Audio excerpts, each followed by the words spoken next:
This is the axisflying Z20. What you're watching now is the unstabilized footage right out from the O3 in this little thing. And as you can see, the jello is gone. There has been some fixes. I have done a little bit of tuning on this one, and I gotta say, the jello is totally gone. Welcome to today's video. We're going to take a look at the Z20. Some other people have had some jello with the Z or C20 depending on where you are. A few weeks ago, another YouTuber, I will link his video in the comments, suggested a fix to the jello problem. What he did was take it to some small rubber grommets and put them in between the TPU and the O3 camera, and that just took care of everything. Now I have updated this to 4.4 as of today, and I'm still doing some testing on that, but the tune seems rather nice for now. axisflying also have come out with a camera protection for the O3 camera, and it looks rather well, so if it bumps, it's gonna hit the CPU parts first, which actually is really nice. As you can see, the unstabilized footage here is completely smooth. There's not a lot to smooth out really, but you can still just take a bit of the twitchy fingers and stuff out with the gyroflow as I have done here, which make it look even more amazing. Now the flight feel of this drone here is quite good. I have no complaints whatsoever. I can do whatever I want it to do. Mind you, this is not a freestyle quad. This is a small cine quad that is meant for slow indoor flying. So if you're thinking about buying this one and going out and about and there might be wind and other things, don't buy this one, get a bigger one.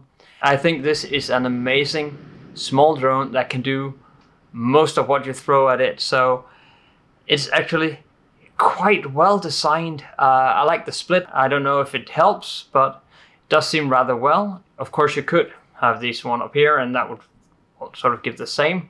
I would like to compare this one to the GepRC Cinewhoop 20, but I don't have that one, so I can't compare it. Of course, this is just like the Cinewhoop, this is a 2-inch platform, and using the 5-bladed Gemfan D51 props, I'd say this one has plenty of power. I have been using this with the Ovonic 450 mAh Forest batteries, but to be honest, I think if you are getting this one, get some 650 batteries instead. It might be a bit heavier, but as a Cinequad, they will last a bit longer as well. Now this drone in itself weighs 139 grams, and it's actually pretty light. With the battery, with the 450 Ovonic battery, it comes up to 191 grams, so it is well below the 250 gram mark. Now my plan was to use the BD-FPV SMO 4K camera with it, but to be honest, this is just gathering dust now. I don't know what to do with it. With the update to the O3, I have no reason to use this anymore. The O3 is just that much better, and for almost no extra weight, this is just amazing drone, amazing quad, and I like the feel and the performance of it. Now I chose this one because I like axisflying. I think it has some really great products. I have the CineOn 35 as well, and I would like to see a CNC part for this one. Now, if you are thinking about getting this quad or any other quad for that matter, I think maybe you should go watch this video right here.